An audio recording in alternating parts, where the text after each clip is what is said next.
Bonsoir à tous et toutes, bienvenue à la Cinémathèque française dans le cadre de cette rétrospective que nous consacrons à Maurice Pialat. Ce soir pour ce documentaire qui est, si je ne dis pas de bêtises, le seul documentaire que nous passons dans cette programmation, si je ne dis pas de bêtises, un documentaire qui date de 2017. Et pour vous présenter ce film ce soir, j'ai le plaisir d'avoir à mes côtés Sylvie Pialat, qui est, entre bien des choses, la productrice de ce documentaire. Voilà, Sylvie, je vous laisse la parole. Merci beaucoup. Je suis même très embêtée d'être la productrice de ce documentaire, mais j'ai attendu longtemps que quelqu'un ait envie d'en faire un, et finalement ça n'est jamais arrivé. En fait, c'est arrivé, mais cette personne est décédée. Donc c'est Bernard Rapp, en fait, qui est la seule personne qui m'ait contactée. Et c'était génial ce rendez-vous, parce que moi je pensais pas du tout que Bernard Rapp avait envie de faire quelque chose comme ça avec Maurice. Et donc j'étais très heureuse. Donc on s'est rencontrés au café, j'ai raconté plein de trucs et tout, et puis il est mort. Voilà. Et après j'ai encore attendu. Et puis j'ai fait un documentaire pour France 5 sur Renoir, d'Anne-Marie Faux et Jean-Pierre Deviner, les deux réalisateurs de ce film. Et j'ai énormément aimé ce qu'ils ont fait. C'était Renoir au fil de l'eau, le père, le fils. Et qui avait été présenté en ouverture de la grande rétrospective Renoir à l'époque. Et bon, au bout d'un moment, je me suis lancée, je leur ai dit, écoutez, ça m'ennuie que ce soit moi, mais ça me plaît que ce soit vous. Et j'ai dit, moi, je n'interviendrai sur rien, mais j'ai juste vraiment un truc que j'avais déjà dit à Bernard Rapp. J'ai dit, il y a énormément de...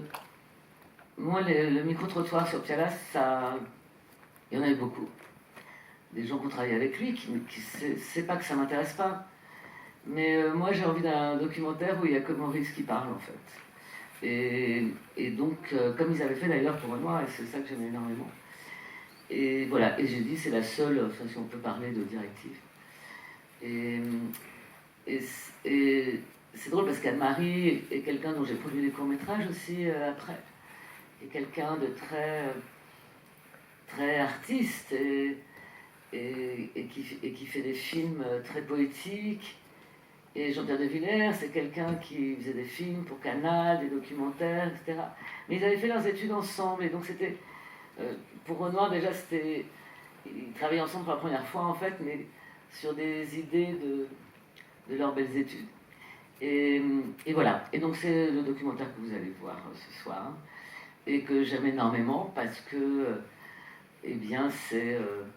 je remercie énormément France 3, à l'époque, et Gaumont. Parce qu'évidemment, pour pouvoir faire quelque chose où seulement Maurice parle, où seulement Maurice filme, et ben, il faut avoir le droit d'énormément d'extraits, d'émissions de radio, d'émissions de télé, d'articles, etc. Et que, en fait, tout ça coûte très cher. Et donc, si Gaumont n'était pas venu coproduire, et si France 3 n'était pas venu sur ce film, en fait, c'est un film qui coûte très cher. Et qui a été permis que par ces deux personnes, France Télé et Gaumont. Mais voilà. C'est tout, je crois. Non, mais depuis, il y a William Carell, quelqu'un que j'aime énormément, que nous, avec Maurice, on a découvert sur Nos Amours, et qui était photographe de plateau pour Sigma à l'époque. Et donc je vais faire une petite anecdote, et puis j'espère que le film de William, enfin il est passé sur Arte, je crois.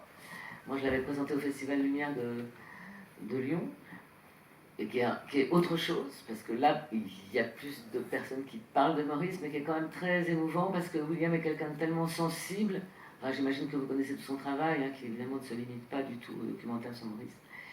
Mais nous on l'a connu vraiment à ses tout débuts, il était pas ses tout débuts, pas de photographe, c'était un grand photographe de plateau.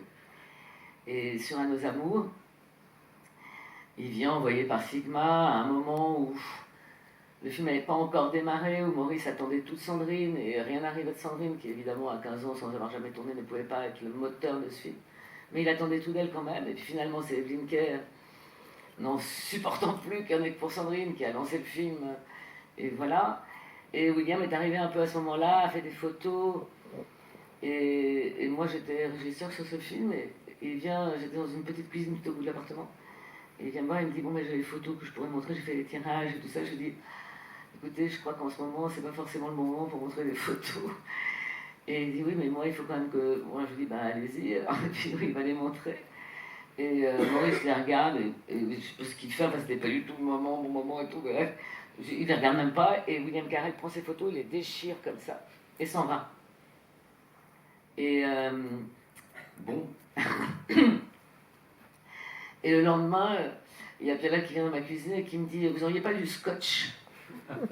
Et je dis bah si. Et il rescotchait toutes les photos qu'il avait coupées en deux, parce que c'était des photos qui étaient magnifiques. Et la grande aventure entre William Carrel et Maurice est arrivée à ce moment-là. Donc, William a fait aussi un documentaire sur Maurice. Il y a, je pense, je vais dire 5 ans, c'est peut-être 6 ou 8, parce que maintenant j'ai plus aucune notion du temps. Et voilà. Mais voilà, bonne projection.